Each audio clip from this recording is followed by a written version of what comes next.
The biggest questions people have is why do they have to vaccinate at such a young age? Why hepatitis B, for instance?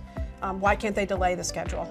So that's one of the things we try to help families understand is that the vaccines are made for the most deadly infectious diseases. They're not just randomly picked from illnesses.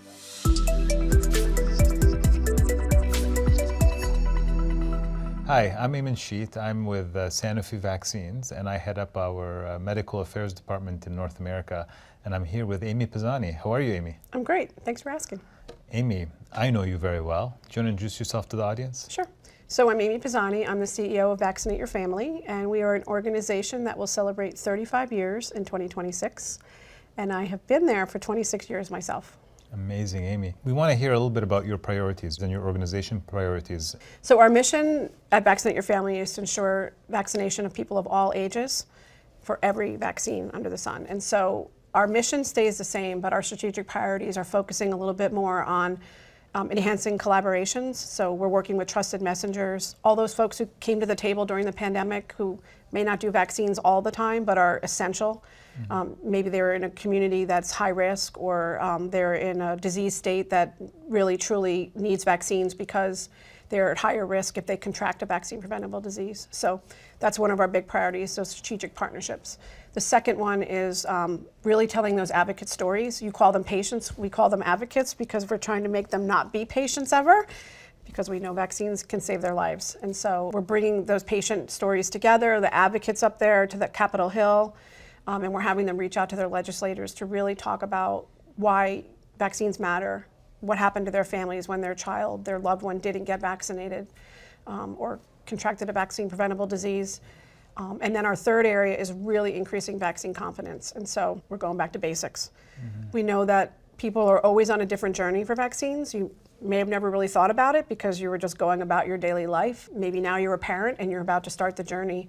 So we respect that and we understand they should ask questions. It's a vaccine. And so we're going back to basics and explaining why they need to be vaccinated, what's the importance of vaccines, how is the safety monitored, and all of those pieces together. Thank you so much for sharing that. These are very critical priorities for public health and for prevention. What's one thing that you need to urgently happen to empower you towards your goals? Well, we feel like one of the biggest challenges is, again, vaccine confidence, right? We know that most of the public, like 95% plus, are vaccinating their children on time.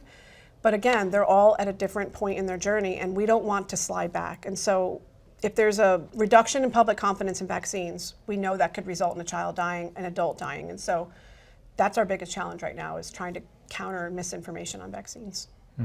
Very, very important work, in fact. And trying to counter it may take you back to basics, like you're saying.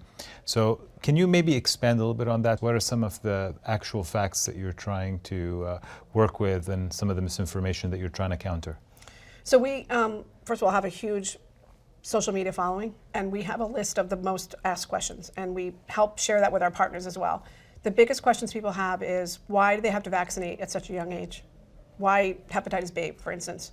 Why can't they delay the schedule? So that's one of the things we try to help families understand is that the vaccines are made for the most deadly infectious diseases. They're not just randomly picked from illnesses. So that's one of them. They have a lot of questions about safety. People really don't understand that America has one of the greatest vaccine safety infrastructures in the world. So after the vaccines go to license, that's something that we really focus on. And then really just a question of why are there so many vaccines in the schedule? Why do I have to give my family so many vaccines? And again, we try to help them understand that these diseases may not be around right now, but this is what it looked like when it was. And this is an advocate named Katie whose baby died of whooping cough. And this lovely woman here lost her son Joseph to H1N1. It's still happening today, but people don't really recognize it.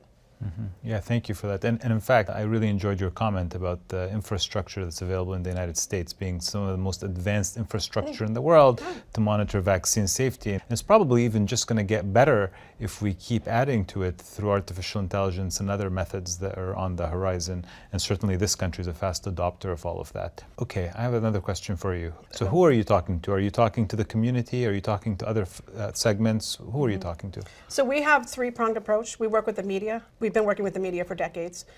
We have a huge public audience as well, again, through social media. And then also the congressional staffers, legislative staffers in general at the state and federal level. They always ask the same exact questions. My grandmother was telling me about vaccines one day, and I don't understand.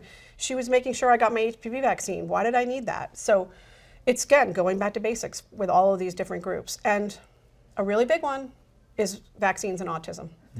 They heard it, but they didn't know that the hearing already happened and that we had decades of research around the world that countered that vaccines cause autism. So now we know unequivocally that the massive quantity of information we have is that there's another cause of autism, and we should be spending our time trying to find that rather than rehashing the vaccines and autism issue, because that doesn't help anyone, and it certainly doesn't help families with autism.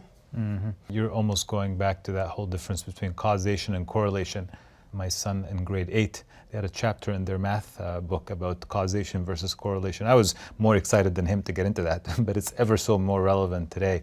We need to investigate real causes of illnesses and just get away from things that are just merely associated temporally. Okay. Let me ask you a question. Yeah. Don't you think that our nation needs to really focus more on that basic science structure? Because I feel as though our students aren't learning basic science to understand how to ask the right questions. I fully agree with you. I was actually pretty encouraged to see that in the math chapter for grade 8. Yeah. Because traditionally when I was coming through middle school, high school, causation correlation was not taught. It was only taught in advanced math classes or statistics classes. So actually I was a bit glad to see that pop into his textbook, Algebra 1. But yeah, I agree with you. With all the information that's around us, we struggle with what causes what, and we get confused by all the correlations and noise out there. So that type of basic education, yeah, I agree with you, definitely needs to come into core curriculum early on in life so that people are well equipped to make good decisions. And then who to listen to, right? And it's just a matter of like getting to the public to understand there's a reason why we have an FDA that reviews our vaccines and makes sure that they're safe before they come to market.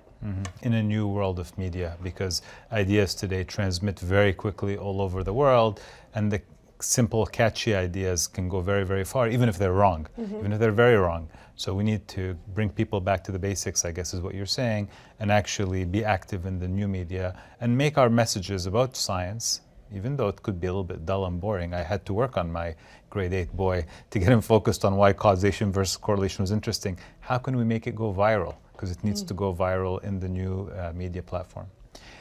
Amy, one last question for you. Innovation, science, so you talked about we need to make it interesting in the new media again and really go back to basics. What gives you hope and optimism for investments in science and innovation in the field of medicine and prevention? This might seem a little bit like I'm blowing steam here, but when we were in your offices at the Center of Excellence, I left there so excited. Just that you're diversifying your platform. I just think it's so important that we get the public to understand that mRNA technology has so many implications. And companies need to go out there and scream about why these technologies have so many ways that they can help save us, whether it's from cancer or HPV cancers or what the next road is going to be. I just don't want any more parents to come to us for having lost a child. It just breaks your heart. Amy, thank you so much for saying that. And I know you're in the front line here and you fight really hard for public health, for prevention, to fight for us to keep the standards that we have worked over generations to establish. I can't thank you enough. It's very tough work. It's work that not everybody understands is going on, so thank you for bringing the light to it. And we will continue to fight. And what you're doing right now is leadership, because you give people a vision of what they need to work for. It keeps them focused, it keeps them steady, and keeps them hard at work towards that. Thank you so much.